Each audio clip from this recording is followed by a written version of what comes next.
Perdana Menteri lancar Agrobazar Malaysia di Singapura. 8 lagi jenazah tiba 2 September. Tan Sri Khalid Nafi, beliau calon tunggal MB selepas PRU 2008-2013.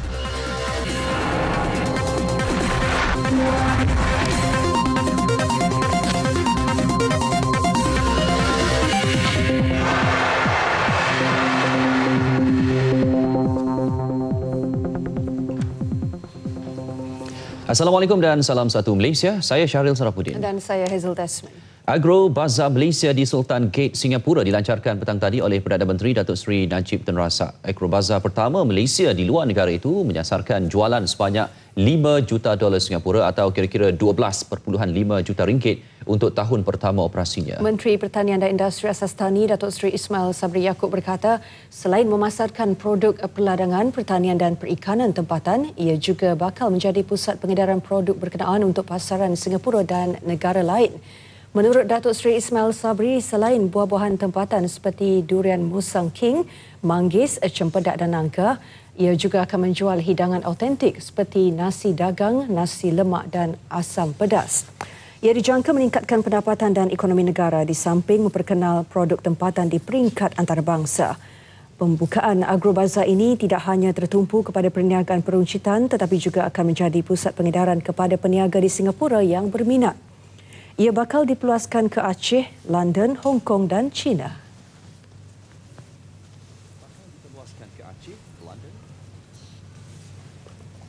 Bazar ini bukan mesti farma yang buka outlet itu. Even private pun boleh membuka outlet Agrobazar tu. Sebab itu saya kata tadi yang penting adalah kita nak memasarkan produk petani. Itu yang penting. Ya, jadi Agrobazar ini adalah space untuk ataupun platform untuk memasarkan produk petani-petani itu sebut. Pelancarannya membuktikan keseriusan kerajaan membantu meningkatkan ekonomi petani, peladang dan penternak negara. Pembukaan Agrobazar Malaysia di Singapura turut menyaksikan kejayaan Fama menembusi ruang pasaran kompetitif dan sebagai pusat jualan dan promosi produk industri asas tani di luar negara. Laporannya bersama wartawan Awaluddin Derani. Dengan pelbagai produk berasaskan pertanian, Agrobazar menjadi one-stop center serta flagship bagi mendapatkan produk hasil keluaran farma. Pusat memproses makanan farma di Ringeta tadi tu jadi role model lah untuk usahawan sebab dia boleh dapat lihat sendiri sebab kita melaksanakan sistem kualiti yang mana dia adalah HACCP dalam proses untuk dapat HACCP dah ini ISO 9000 certified dan kita juga mengendalikan produk-produk untuk ekspor. Jadi semua aspek ini adalah pentinglah untuk kita bantu usahawan-usahawan kita. Agrobazar menawarkan buah-buahan terbaik Malaysia seperti durian, mangga, duku, nangka dan pulasan. Selain itu, produk usahawan farma turut dijual di sini. Antaranya pelbagai jenis snack, minuman, sos dan perencah masakan segera. Harapan saya agar produk Fatihah Frozen Food akan berkembang di Singapura dan Agrobazar adalah platform untuk usahawan-usahawan IKS di Malaysia untuk mengembangkan pasaran mereka di Singapura. Produk keluaran Fatihah Frozen Food Sdn Bhd antara 215 produk terpilih untuk dipasarkan di Agrobazar Malaysia selepas melalui tapisan ketat kualiti makanan di Singapura. Turut terpilih usahawan syarikat produk coklat jenama Cocodamia ini. Resepi unik keluaran syarikatnya antara faktor farma memilih produk mereka untuk dipasarkan ke luar negara. Sebelum ni saya ada perniagaan pusat bahasa dengan pusat tuition. Jadi daripada kelemahan pelajar-pelajar saya yang saya tengok di mana mereka suka makan coklat dan lalu terlintas di hati saya untuk membuat satu coklat yang mana boleh membantu meningkatkan daya hafalan serta minda mereka. Sejak daripada itu saya berbincang dengan suami dan kami sama-sama berpakat untuk mencipta satu coklat yang mana dia boleh membantu para pelajar daripada segi minda dan sekaligus sedap. Dengan pelbagai produk berkualiti tinggi dan berdaya saing, Agrobazar Malaysia di Singapura mampu menjadi landasan terbaik untuk farma terus meroka pasaran baru antarabangsa selepas ini iaitu di negara Asia Timur dan Eropah. Paul Dindrani dan jurukamera Clement Jari melaporkan dari Singapura untuk berita RTM. 8 lagi jenazah bangsa tragedi MH17 akan dibawa pulang ke Malaysia pada 2 September ini, satu daripadanya warga Belanda. Bermakna kesemua 31 jenazah rakyat Malaysia yang telah dikenal pasti sebelum ini telah dan akan dibawa pulang ke tanah air.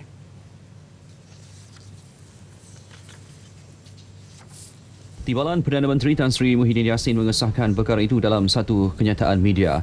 8 jenazah tersebut sedang melalui proses dokumentasi di Amsterdam.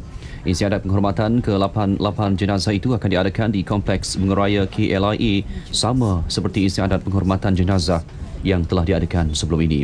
Maklumat terperinci, 8 jenazah itu akan dimaklumkan Menteri Pertahanan Datuk Seri Hishamuddin Tun Hussein selepas mempengerusikan mesyuarat jawatan kuasa koordinasi istiadat penghormatan jenazah tragedi MH17 yang dijadualkan pada 1 September. Setakat ini, 24 jenazah rakyat Malaysia berjaya dibawa pulang. Tambah Tan Sri Muhyiddin Yassin, Perdana Menteri Datuk Seri Najib Tun Razak sudah berusaha untuk memastikan pasukan penyiasat dan pihak keselamatan Malaysia dibenarkan kembali semula untuk memasuki kawasan Nahas sekaligus menyelesaikan tugasan mencari baki mayat yang masih belum ditemui. Sementara itu, jumlah jenazah yang akan dibawa pulang dalam penghantaran kumpulan ketiga tertakluk kepada jumlah mayat yang diserahkan oleh pihak Lembaga Pengenalpastian Identiti Bangsa MH17. Ivan Toh dari The Hague, Belanda melaporkan walaupun identiti mayat telah dikenal pasti, penyerahannya mungkin tertangguh atas sebab-sebab tertentu. Jadi Ivan, mungkinkah sudah mayat warga Malaysia yang sepatutnya diserah semalam telah dihantar ke The Hague, Ivan?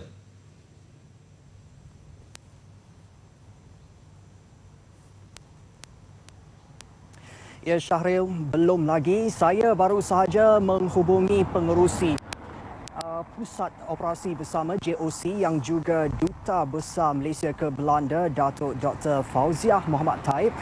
Beliau bagaimanapun optimis bahawa kumpulan mayat itu akan tiba di rumah mayat Monita Inime ini hari esok ataupun lusa sebenarnya, dan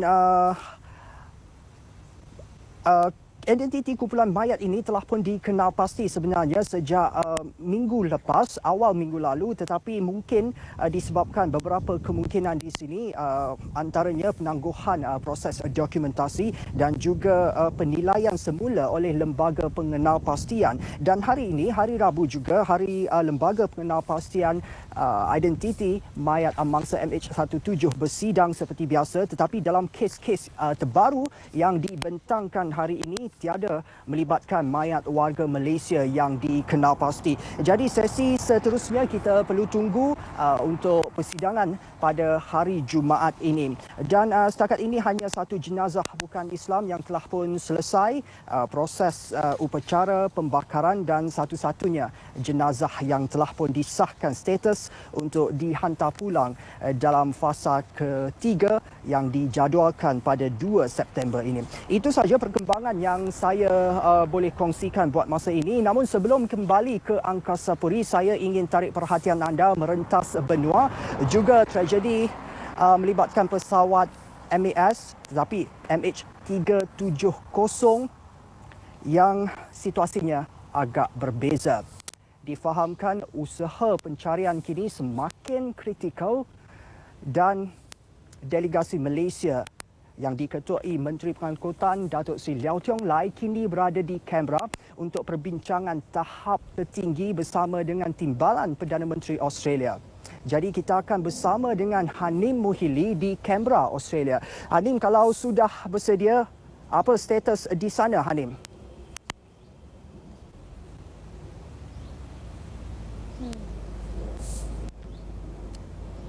Ivan, meski membabitkan pesawat milik Malaysia Airlines, tetapi situasi antara tragedi MH17 dan MH370 merupakan situasi yang berbeza.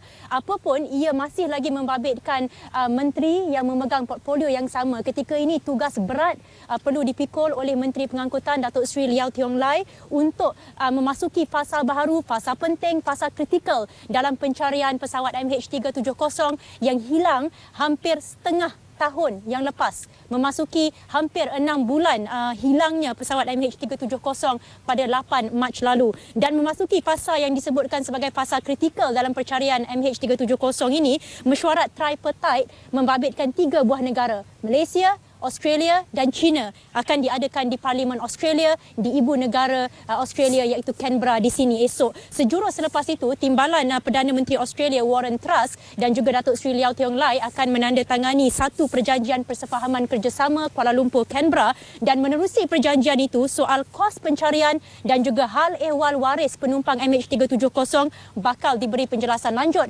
kerana sebelum ini ramai yang bertanyakan apa yang berlaku terhadap pencarian MH370 selepas tragedi MH17 diberi perhatian menyeluruh di peringkat global. Dan satu laporan berjadual menurut Datuk Seri Liau akan diatur buat waris keluarga penumpang MH370 dari China setelah persetujuan mengenainya dicapai dalam pertemuan antara beliau dan juga timbalan Menteri Pengangkutan China He Jianzhong sebentar saja tadi.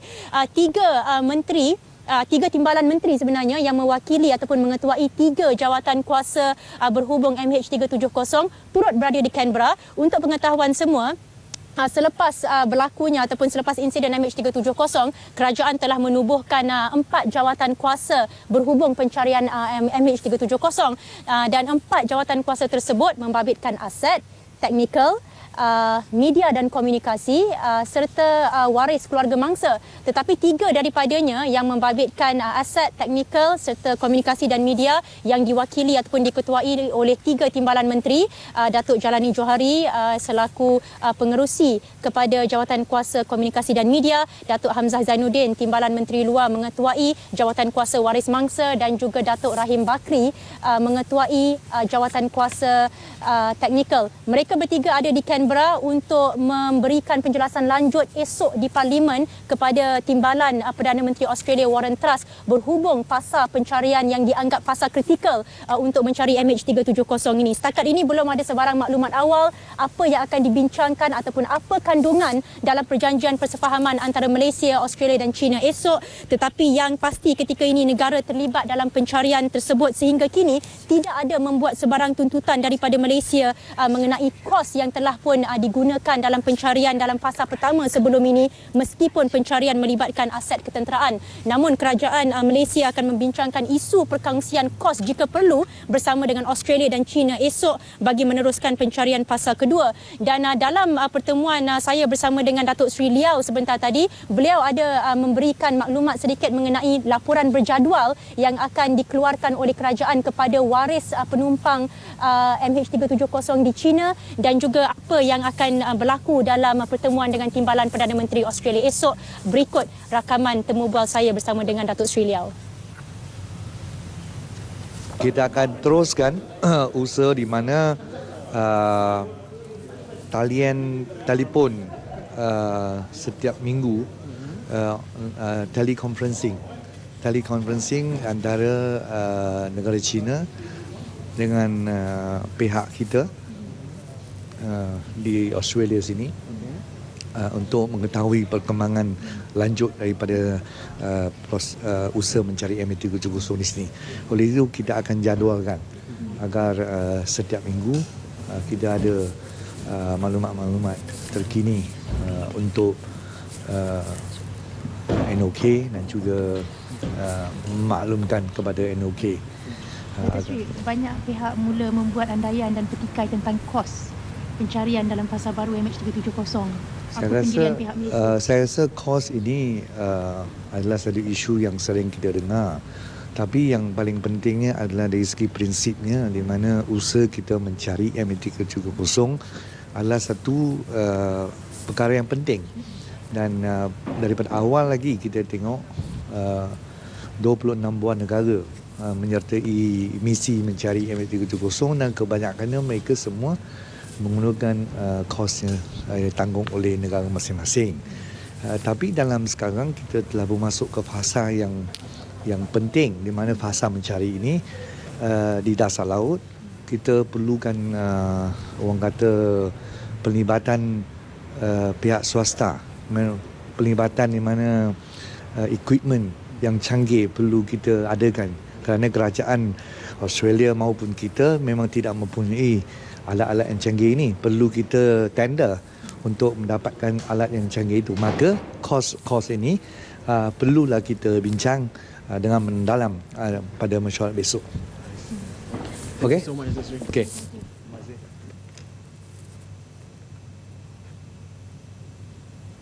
Baik, jadi esok satu kenyataan bersama antara Malaysia, Australia dan China juga akan dikeluarkan sejurus selepas sidang media tripartite yang akan diadakan di Parlimen Australia di Canberra kira-kira jam 12.30 tengah hari waktu Australia ataupun waktu Canberra bersamaan dengan 10.30 minit pagi waktu Malaysia.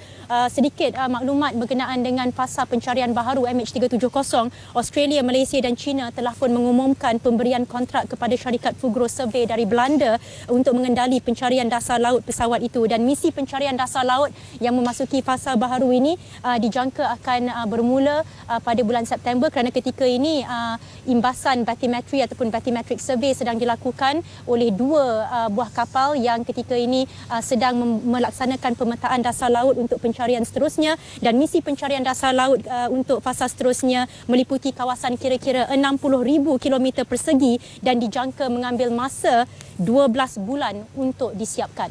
Syaril, Hazel. Baik, Hanim Mohili dari Canberra, Australia, dan sebelum itu tadi Ivan Toh dari The Hague, Belanda. Terima kasih atas perincian mengenai tragedi MH17 dan MH370 itu tadi. Okey, seterusnya baik. Syaril. Hazel, seterusnya kita akan ikuti perkembangan berikut yang mana 4 penerbangan membawa 1,000 jemaah haji Malaysia berlepas ke Arab Saudi bermula awal pagi tadi. Mereka termasuk 256 orang yang terpilih menunaikan ibadah haji di bawah program khas Haji Perdana Menteri oleh Yayasan One Malaysia Development Berhad 1MDB. Jemaah haji dari kumpulan kedua yang terdiri daripada imam dan pengerusi Jawatankuasa Keselamatan dan Kemajuan Kampung JKKK berlepas ke Madinah dari KLIA pukul 9 pagi tadi. Penerbangan KT2 yang berlepas dengan pesawat MAS MH8000 tiba di Madinah kira-kira pukul 5 petang tadi waktu Malaysia. Turut membawa 250 orang jemaah haji di bawah program khas Haji Perdana Menteri ini ialah penerbangan KT4 yang akan berlepas ke Madinah pukul 1.30 pagi esok. Manakala penerbangan KT3 yang membawa jemaah-jemaah lain berlepas pada pukul 2 petang tadi. Jadi pelepasan pertama ini alhamdulillah pada ini juga dihadiri juga oleh Datuk Syed Saleh, iaitu wakil pada Tambah Haji Datuk Dr. Samsul, wakil pada Pengayasan INDB dan juga petugas-petugas daripada Tambah Haji. Kita menjangkakan rombongan ini akan melaksanakan ibadah haji dan juga ibadah umrah selama 45 hari pergi dan balik. Datuk Jelani bercakap kepada media selepas menyempurnakan pelepasan haji penerbangan hari pertama bagi musim haji 1435 Hijrah. Sementara itu, kumpulan pertama 450 jemaah haji Malaysia selamat tiba di Madinah awal pagi tadi waktu tempatan menerusi penerbangan pertama KT1. Ketibaan mereka disambut Konsul Jeneral Malaysia di Jeddah, Tuan Yang Terutama Haji Muhammad Khalid Abbasi Abdul Razak. Kesemua jemaah tiba di Hotel Movenpick Madinah turut disambut pegawai-pegawai kedutaan Malaysia di Arab Saudi. Para jemaah kemudiannya didaftar masuk ke bilik penginapan masing-masing sebelum diberikan taklimat pertama bagi memudahkan mereka mengenai keadaan logistik semasa berada di Madinah. Sementara itu, turut bersama dalam penerbangan pertama ini ialah jemaah haji yang cacat penglihatan, Imam Basori Mukadji yang berasal dari Kuala Lumpur. Sampai juga ke Madinah dan seterusnya, insyaAllah nanti. Alhamdulillah, syukur pada Allah Ta'ala. Sebetulnya saya dah lama mengidamkan untuk pergi haji ni. Semenjak tahun 91 saya pun dah daftar nak pergi haji tapi tak kesampaian juga. Akhirnya saya jadi cacat. Bila cacat, kehendak saya terbantutlah nak pergi haji ni. Lepas tu tahun 2007 kemudian saya daftar balik. Lepas tu tahun ni alhamdulillah saya dapat, dan saya rasa-rasanya tak sabar lagi nak pergi mengerjakan insya-Allah ibadah. Imam Basori yang menyara hidup sebagai penjual minyak wangi di Kuala Lumpur amat bersyukur kerana masih diberi peluang kedua. Beliau telah ditawarkan menunaikan haji sebelum ini namun terpaksa menolaknya kerana terlibat dalam kemalangan mengakibatkan beliau hilang penglihatan. Isteri Perdana Menteri Datin Seri Rosmah Mansor hari ini dianugerahkan darjah kebesaran kerabat yang di-Pertuan Gadis Minang yang membawa gelaran Puan Putih Reno. Darjah tersebut dianugerahkan oleh Raja Alam Pagaruyung, Daulat Yang di-Pertuan Sultan Muhammad Taufik Taib. Datin Seri Rosmah merupakan individu pertama dari negara luar menerima darjah kebesaran tersebut. Okey, minta bagi laluan please. Majlis penuh warna-warni itu diadakan di Padang, Sumatera Barat dengan penuh tradisi masyarakat Minangkabau. Simbolik kepada penganugerahan itu ialah pemakaian selendang kepada Datin Seri Rosmah. Gelaran Puan Putih Reno merupakan darjah kebesaran tertinggi bagi wanita di dalam kerabat diraja Pagaruyung, Sumatera Barat. Pemilihan Datin Seri Rosmah berdasarkan sumbangan besar beliau dalam pelbagai bidang.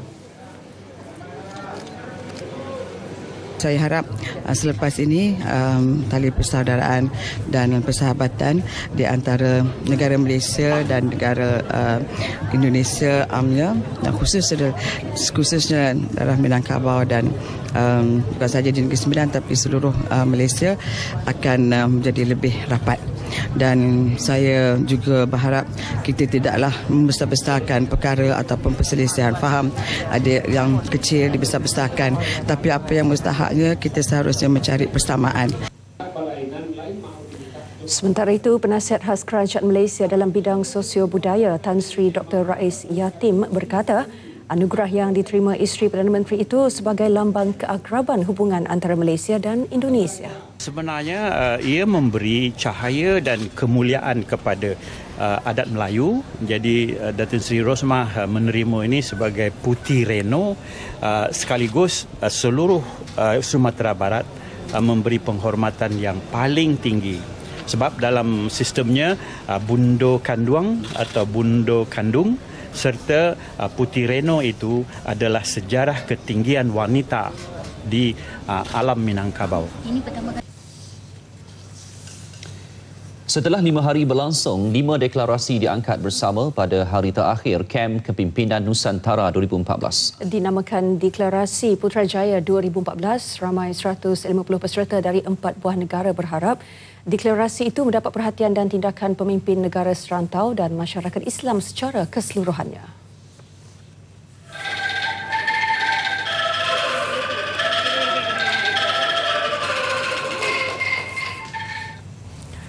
Ketua Pengarah Jabatan Hal Ehwal Khas JASA, Datuk Fuad Hassan memberi jaminan semua perkara yang dicadangkan dalam deklarasi tersebut akan dikemukakan kepada Kementerian Komunikasi dan Multimedia untuk diteliti sebelum mengambil sebarang tindakan. Ada beberapa resolusi tadi yang dicapaikan oleh anak-anak muda tadi, antaranya ialah nak menubuhkan Yayasan Kepimpinan Nusantara.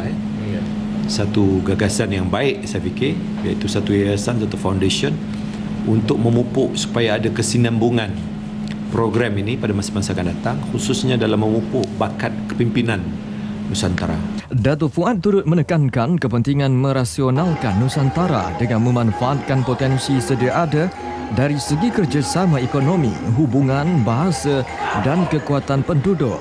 Peserta program juga diharap menjadi perantara di negara masing-masing, terutama dalam memberi penjelasan terhadap isu berbangkit. Melalui program ini juga kita telah mencapai deklarasi Putrajaya 2014 yang mana terdapat 5 perkara, dan dari situ saya percaya bahawa ke semua peserta, khususnya peserta pemimpin muda Nusantara ini dapat membawa deklarasi itu menjadi satu realiti lah. Waktu ini waktu yang sangat tepat karena saya lihat juga di Malaysia ini masih semarak rasa kemerdekaannya. Di Indonesia pun setelah merayakan juga kemerdekaannya. Jadi masih ada semangat rasa cinta tanah air, nasionalisme, tapi tetap saja karena kita di satu rumpun Nusantara, sehingga nasionalisme ini perlu dibalut juga dengan rasa cinta terhadap Nusantara, seperti itu. Sudah selepas beberapa hari melalui discussion dan juga membincangkan social business dan segalanya, ia memberikan satu perspektif bagi kami sebagai belia untuk berkontribusi kepada pembangunan Nusantara. Kami akan bawa balik ke rumah sana untuk memberitahu kepada orang di rumah sana bahwa camp ini bukan camp biasa, tapi camp akan memajukan Nusantara. Kem Kepimpinan Nusantara disertai 150 peserta. Penganjurannya dilihat berjaya mencapai matlamat, terutama dalam mengeratkan lagi hubungan diplomatik dalam kalangan rakyat.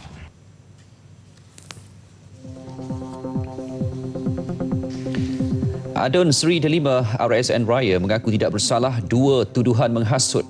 Laporannya kami bawakan selepas ini. Pakatan Pembangkang tidak hanya mencalonkan satu nama semata-mata sebagai Menteri Besar kepada Sultan Selangor selepas pilihan raya umum tahun lalu seperti yang didakwa. Perkara itu dijelaskan Menteri Besar Tan Sri Abdul Khalid Ibrahim yang mendakwa bukan namanya sahaja yang dicalonkan kepada Sultan sebelum ini.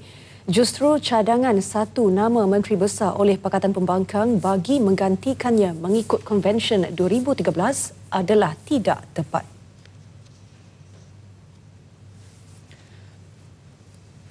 Bagaimanapun Tan Sri Khalid tidak menjelaskan siapa lagi nama dicalonkan sebelum ini kepada Sultan Selangor. I think the story is not properly recorded. There are also other instances where separate application being made both by PKR and also by PATS. You're referring to in 2013? 2008 and 2013. What I said was it was not properly reported. That means there is no what they call one name. But in instances that they deal with the Istana, there were more than one name being submitted from time to time to the Istana. Tan Sri Khalid turut memaklumkan Istana telah menghantar surat kepada ketiga-tiga parti pakatan mengenai hal calon yang dikehendaki serta tarikh akhir untuk mengemukakan nama-nama calon yang dicadangkan.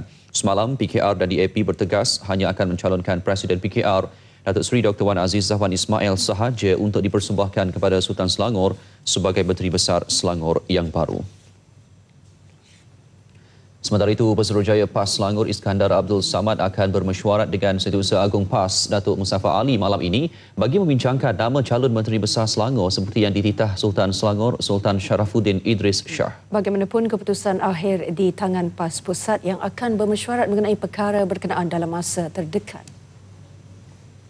Bincang di peringkat pusat, jangan minta pandangan daripada kami. Kemudianlah kami belum mesyuarat lagi. Tapi ada berapa ada pilihan tu, ada berapa sedang? Belum lagi, kita belum mesyuarat lagi. Saya tak boleh dedahkan lepas mesyuarat. PAS berpendirian menurut titah Sultan dan nama-nama calon Menteri Besar akan diberikan sebelum tarikh tutup yang dinyatakan pihak Istana Selangor. Adun Seri Delima RSN Raya mengaku tidak bersalah di Mahkamah Session Georgetown atas dua pertuduhan menyebut kata-kata menghasut pada persidangan Dewan Undangan Negeri Pulau Pinang dan ceramah di Jalan Delima Island Glades Jelutong pada Mei lalu. Raya turut mengaku tidak bersalah terhadap pertuduhan pilihan mengaibkan dan membangkitkan kemarahan ahli-ahli UMNO dengan melafazkan kata-kata menghasut pada ceramahnya itu. Di Mahkamah Session 2, Raya didakwa menyebut kata-kata menghasut itu ketika sesi perbahasan di Dun Pulau Pinang pada pukul 9.30 pagi 20 Mei lalu. Wakil rakyat DAP berusia 43 tahun itu didakwa mengikut Seksyen 4-1-B Akta Hasutan 1948 yang memperuntukkan hukuman denda maksimum RM5,000 atau penjara tidak melebihi 3 tahun atau kedua-duanya jika sabit kesalahan. Hakim Zul Hazmi Abdullah membenarkan Raya diikat jamin RM3,000 dengan seorang penjamin. Sementara itu, di Mahkamah Session 1, Raya didakwa menyebut kata-kata menghasut pada ceramahnya di Taman Permainan Kanak-Kanak Jalan Delima Island Glades Jelutong pada pukul 10 malam 22 Mei. Hukuman sama boleh dikenakan jika sabit kesalahan. Raya turut didakwa atas pertuduhan pilihan mengaibkan dan membangkitkan kemarahan ahli-ahli UMNO dengan melafazkan kata-kata menghasut itu yang boleh memecahkan keamanan awam di tempat dan pada masa serta tarikh yang sama. Dia didakwa mengikut Seksyen 504 Kanun Keseksaan yang membawa hukuman penjara maksimum 2 tahun atau denda atau kedua-duanya jika sabit kesalahan. Kedua-dua mahkamah menetapkan 17 Oktober untuk sebutan semula kes. Satu laporan polis dibuat berhubung kenyataan berbentuk hasutan yang dibuat ahli Parlimen Shah Alam Khalid Samad yang mempersoalkan kuasa perlembagaan yang diberikan kepada Sultan Selangor dalam isu lantikan Menteri Besar. Seorang peguam Muhammad Khairul Azam Abdul Azizi membuat laporan berkenaan dan meminta agar tindakan tegas diambil ke atas ahli jawatankuasa kerja PAS Pusat itu. Laporan polis dibuat di IPD Dang Wangi pada pukul 11 pagi tadi. Menurut Khairul Azam, kenyataan Khalid adalah ancaman terhadap institusi raja perlembagaan. Ia adalah satu kesalahan jenayah dan wujud kecenderungan menghasut yang boleh disiasat di bawah Seksyen 3/3 Akta Hasutan 1948. Jadi ini adalah satu ancaman kepada negara yang saya rasa peguam negara tiada pilihan lain melainkan ambil tindakan sekarang, ambil tindakan sekarang, jangan tunggu lebih lewat daripada ini. Khalid dikatakan membuat kenyataan berbentuk hasutan berkenaan menerusi blognya yang diterbitkan pada 22 Ogos lalu. Ia berkaitan kemelut kedudukan Menteri Besar Selangor Tan Sri Khalid Ibrahim.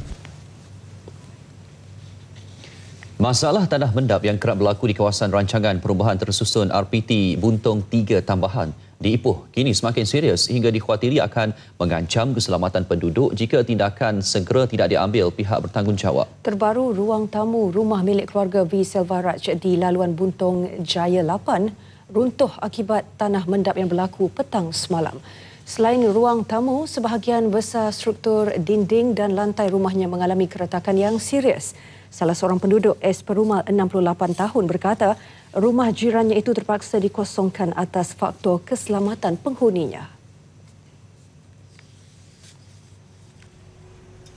Ini lebih kurang 15 tahun sudah jadi macam ini. Tapi rumah saya ski sajalah, ada turun sebelah juga. Dalam rumah pun ski sajalah crack. Perumal yang telah menetap di kampung tersebut sejak 26 tahun lalu berkata masalah tanah mendap berkenaan telah dilaporkan kepada pihak berkuasa namun tiada tindakan susulan diambil. Tegasnya terdapat sekurang-kurangnya 10 buah rumah yang terjejas akibat masalah tanah mendap di kawasan RPT Buntong 3 tambahan. Malah ada di antara penduduk terpaksa membaiki sendiri struktur rumah yang kian retak. Kita harapkan minta tolong sama kerajaan, minta apa-apa tolong. Ada anak, bini semua, mak, bapa sudah tua. Action. Nampak? Seorang kanak-kanak lelaki berusia 11 tahun maut dipercayai lemas selepas mandi di Sungai Kalan Sadam, Inadam.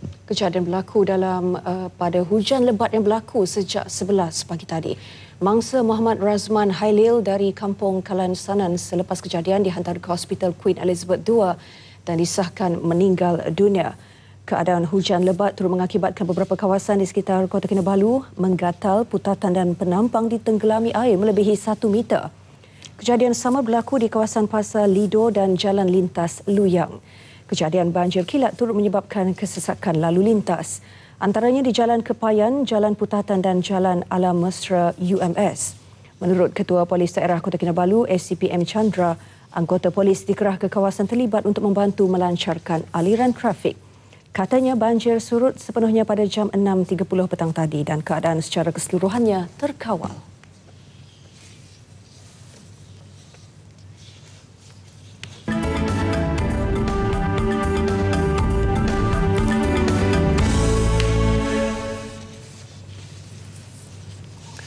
Jumlah syarikat yang mendaftar untuk cukai barang dan perkhidmatan GST di wilayah persekutuan melonjak hampir 30% kepada 4,313 syarikat sepanjang tempoh 7 hari lalu. Menurut Pengarah Kastam Diraja Malaysia Wilayah Persekutuan Kuala Lumpur, Datuk Muhammad Isa Indut, peningkatan memberangsangkan itu hasil pendaftaran secara serentak syarikat yang berdaftar di bawah pelbagai persatuan perniagaan. Jelas beliau meskipun tanggungjawab mendaftar GST sebenarnya terletak di bahu peniaga, namun pihak kastam mengambil langkah proaktif mendekati peniaga melalui persatuan bagi mempercepatkan pendaftaran.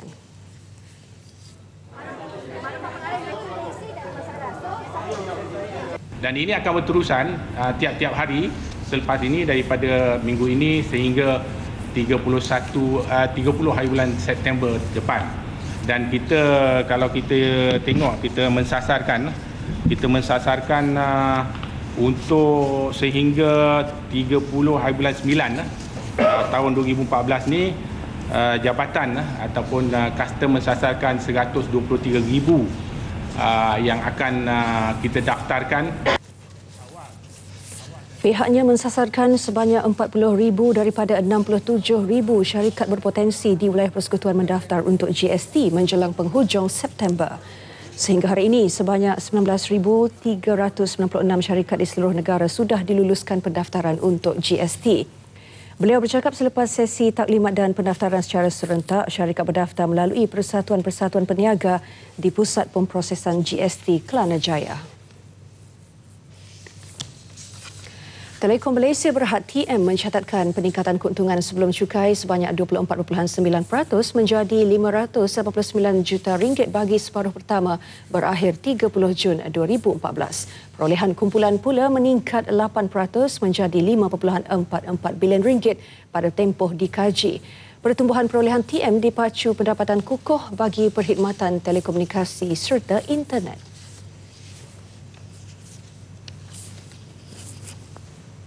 As we had disclosed or announced to the market at the beginning of this year, our revenue under the headline KPI, we expect revenue to grow between 5 to 5.5%. Okay, 5 to 5.5% as compared to last year. Last year, our revenue was 10.6 billion ringgit. So again, I think it all depends on the revenue that we expected to achieve by end of the year. Jumlah pelanggan jalur leba meningkat sebanyak 4.6% daripada 2.15 juta pelanggan pada separuh pertama tahun lalu kepada 2.25 juta pelanggan setakat ini. Sebahagian besar merupakan pengguna Unify mewakili 685,000 pelanggan. Perkhidmatan internet mencatatkan pendapatan sebanyak 1.45 bilion ringgit, peningkatan 13.3%. TM turut mengisytiharkan dividen interim sebanyak 9.5 sen sesaham. Sementara itu, Axiata Group Berhad mencatatkan peningkatan perolehan berjumlah 4.7 bilion ringgit bagi suku kedua berakhir 30 Jun 2014 berbanding 4.6 bilion ringgit yang dicatatkan pada tempoh sama tahun lalu. Bagaimanapun, keuntungan sebelum cukainya susut kepada 511.8 juta ringgit berbanding 972.7 juta ringgit sebelumnya. Menurut Presiden dan Ketua Pegawai Eksekutif Kumpulan, Datuk Seri Jamaluddin Ibrahim, penyusutan keuntungan ini disebabkan kerugian dalam tukaran wang asing berikutan nilai rupiah yang lemah serta rancangan pengambil alihan PT Axis Telecom Indonesia.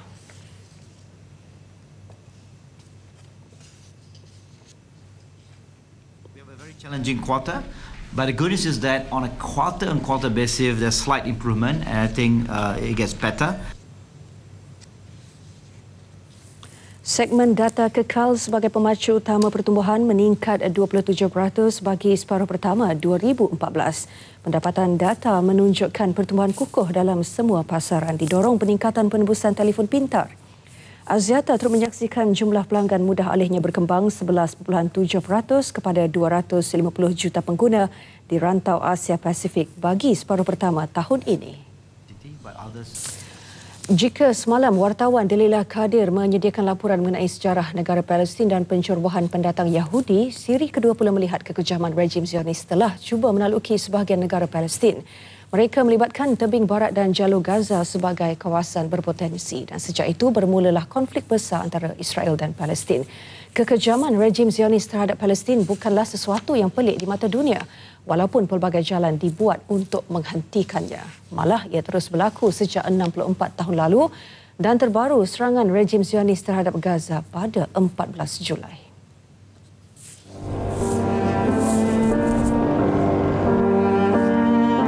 Sejarah membuktikan telah acap kali rejim Zionis membedil, menyerang dan membunuh rakyat Palestin. Dan terbaru pada 14 Julai lalu sekali lagi kekejaman itu dibuat.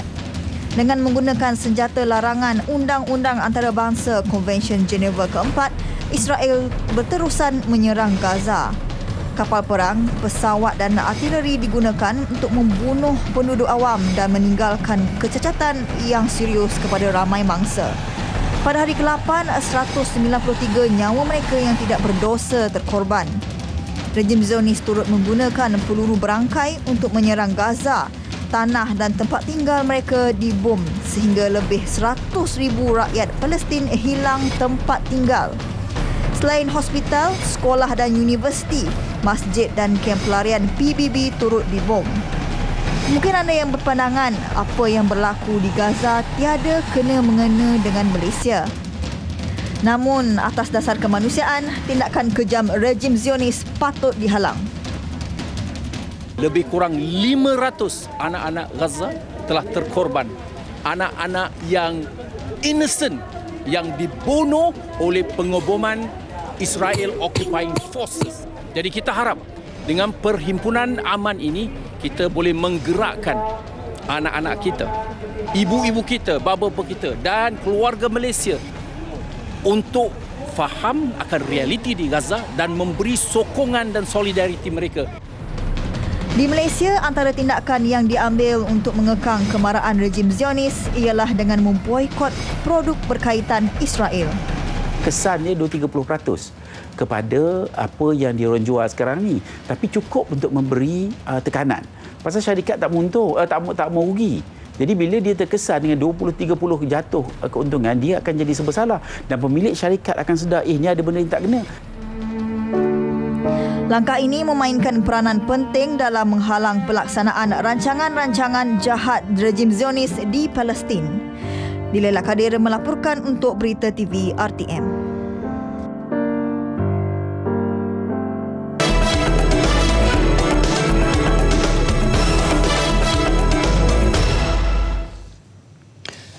Baik, perkembangan sukan. Selepas berhati-hati meletakkan sasaran di Tamasya Sukan Commonwealth baru-baru ini, Majlis Olimpik Malaysia turut mengambil langkah serupa dalam menetapkan sasaran pingat di Sukan Asia. Sehingga kini, MOM masih belum membuat sebarang keputusan dan hanya akan mengumumkan sasaran sebenar 11 September nanti.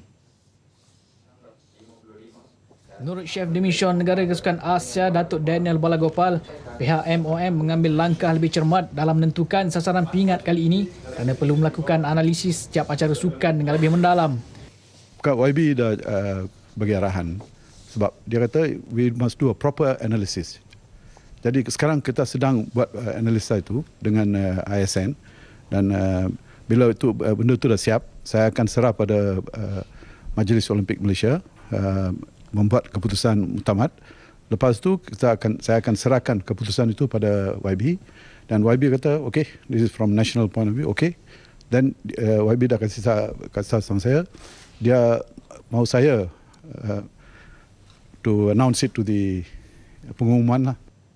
Katanya, MOM tidak mahu terburu-buru membuat sebarang sasaran awal bagi mengelakkan kesan dan tekanan masyarakat di kemudian hari. Pada Sukan Asia di Korea, kontingen negara akan mengambil bahagian dalam 25 acara dengan kekuatan kira-kira 430 orang kontingen termasuk atlet dan pegawai.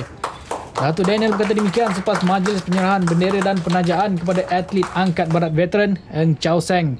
Pada usia 79 tahun, bekas tentera itu akan mengambil bahagian dalam kategori usia 75 hingga 79 tahun kejohanan angkat berat Masters Dunia IWF yang akan berlangsung di Copenhagen, Denmark bulan depan. Dia pernah menggondol 3 emas, 4 pingat perak dan 3 pingat gangsa sepanjang menyertai kejohanan dunia kategori veteran itu sejak tahun 1998.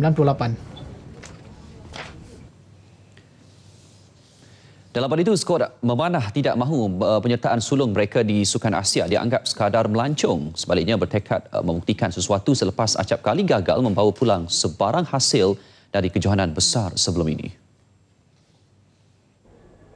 Menurut pengurus pasukan yang juga naib Presiden Persatuan Memanah Kebangsaan Zainal Bidin, berbeza dengan Sukan C, Sukan Asia bakal disertai oleh pemanah yang terdiri daripada juara dunia.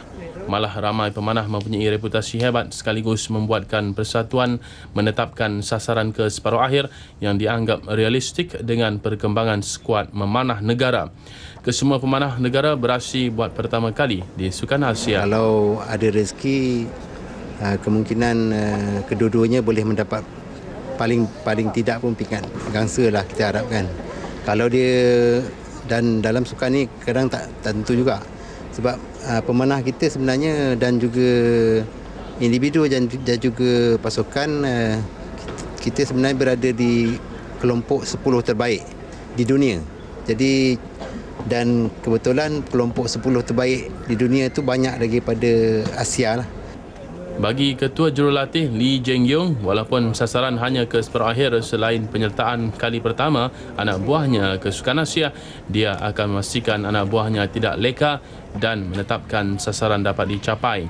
Ini kerana skuad memanahnya mempunyai rekod baik di Asia Tenggara selain berpengalaman dalam kejohanan terbuka dunia dan Olimpik.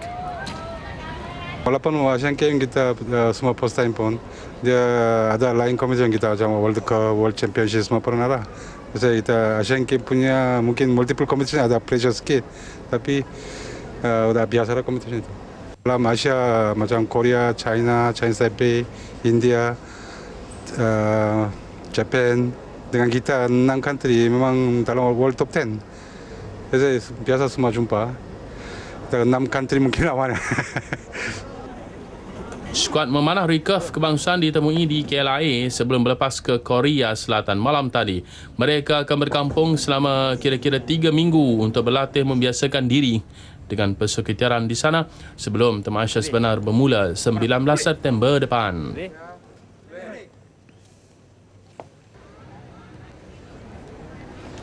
Nama Muhammad Ikram Joni tiba-tiba muncul dalam senarai pemanah kejohanan di Korea Selatan itu. Tidak mempunyai pengalaman beraksi di tamasya sukan besar terutama sukan C sebagai pendedahan awal, dia tetap dipilih mengisi slot pemanah keempat negara. Namun, jurulatih Lee Jae-hyung tetap mempunyai alasan tersendiri berdasarkan pencapaian semasa pemanah itu. Ikram sekarang dalam kita elite member 8 orang dalam nombor 4. Sebab bawah itu. Bagi Ikram sendiri, ia merupakan kepercayaan yang harus dibalas dengan kejayaan sambil berharap dapat membuat yang terbaik demi membalas penghargaan itu. Ni saya baru nak naik, lepas tu insyaAllah first game saya ni saya akan buat yang terbaik. Skor yang saya training saya akan pecahkan dekat game ni. Selepas 2 tahun sepi tanpa sebarang kejuaraan, bekas pemain golf nombor 1 negara Danny Chia kembali mewarnai saingan jelajah PGA CIMB Classic Oktober depan. Danny muncul juara kejohanan golf kelayakan kebangsaan Sapura Kencana 2014 namun terpaksa menanti sehingga ke play-off. Selepas hambar di hari kedua, Danny Chia mengharapkan aksi yang lebih baik di 18 lubang terakhir untuk memastikan slot terakhir miliknya. Hanya mengatasi 1 pukulan di depan pencabar terdekat Ko Keng Wai, Danny Chia bagaimanapun hambar di awal permainan. Pemain berusia 41 tahun ini memenang bogey di 9 lubang pertama. Ko Keng Wai pula tenang dengan 4 birdie di awal permainan untuk mengumpul 5 di bawah par pada satu ketika. Namun tuah seakan-akan memihak Danny apabila Keng Wai melakar double bogey di lubang ke-14. Seterusnya, Danny memenang 2 birdie termasuk di lubang terakhir untuk mengikat kedudukan 3 di bawah par sebelum pemenang ditentukan menerusi play-off. Keng Wai yang gagal di pukulan kedua memberi ruang kepada Danny untuk muncul juara walaupun sekadar melakukan par. Danny membawa pulang wang tunai RM22,000 selaku juara untuk mengiringi pemain terbaik negara Nicholas Fong ke kejohanan CIMB Classic Oktober nanti. It's all happened in the last 5 hole actually. You know, I was still 4 shots behind 5 hole to go and Keng Wai make a mistake on 14 hole and then I managed to capitalize on it. And then I birdied the last 2 holes to tie with him to force the playoff. Baik, kita beralih ke bola sepak Piala Malaysia. 4 lagi perlawanan akan berlangsung malam ini bagi mencari kelayakan ke suku akhir. Johor Darul Ta'zim telah pun muncul pasukan pertama layak ke kelompok 8 terbaik dengan menewaskan Pulau Pinang. Sementara Pahang kembali merampas kedudukan teratas kumpulan A susulan kemenangan ke atas Felda United. Dua pasukan teratas kumpulan A masih saling berebut untuk mencari slot ke suku akhir. Selepas kecundang di laman sendiri di Kuantan, anak-anak buah Zainal Abidin Hassan bangkit membalas dendam di Selayang untuk kembali menerajui kumpulan. Kemenangan 2-0 ke atas The Fighters adalah yang ketiga selepas 4 perlawanan untuk mengumpul 9 mata. Felda United pula akur jatuh ke tangga kedua dengan 7 mata, manakala Johor Darul Ta'zim 2 di tangga ketiga dengan 4 mata. Kumpulan C pula tampak melonjakkan juara Liga Super JDT selangkah ke suku akhir selepas 4 perlawanan. Kemenangan besar ke atas Pulau Pinang mengukuhkan lagi skuad kendalian Boyan Hodak. 3 kemenangan dan 1 seri dengan 10 mata pastinya sukar ditanding 3 lagi pasukan lain dalam kumpulan itu. Di Kota Baru, tuan rumah Kelantan terus mencipta sensasi apabila sekali lagi gagal di laman sendiri semasa berdepan ATM. Jaringan Forkedo nyata tidak cukup untuk anak buah Josh Boateng meraih 3 mata apabila Wan Menol Aras Teguih dan Haridin Omar menutup kelebihan itu untuk mencuri 3 mata. Kemenangan sulung ATM ini menyuntik semangat skuad kendalian B Satya Naden untuk kembali memburu slot ke skuad akhir.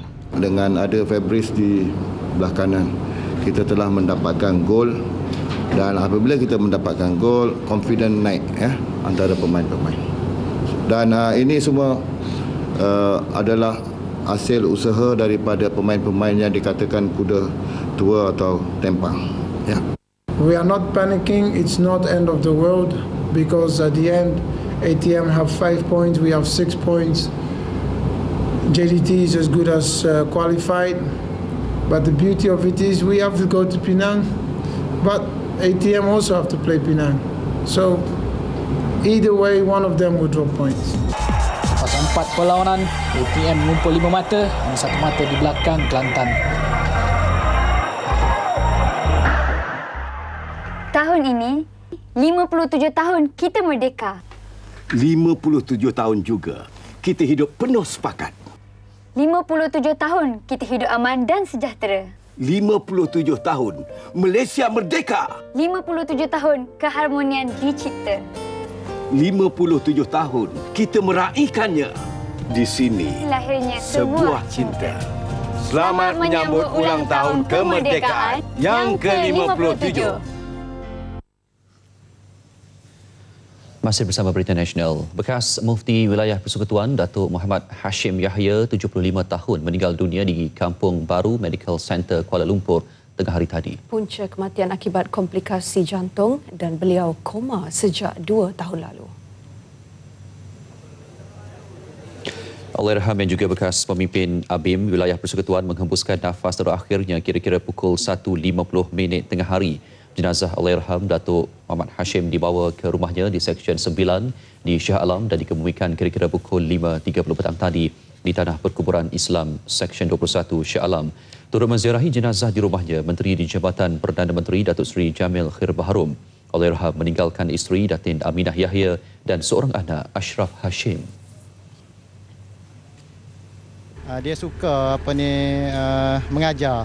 Sebab tu walaupun dia dah pencen, dia masih lagi meneruskan mengajar di UIA, di surau-surau dan sebagainya sampailah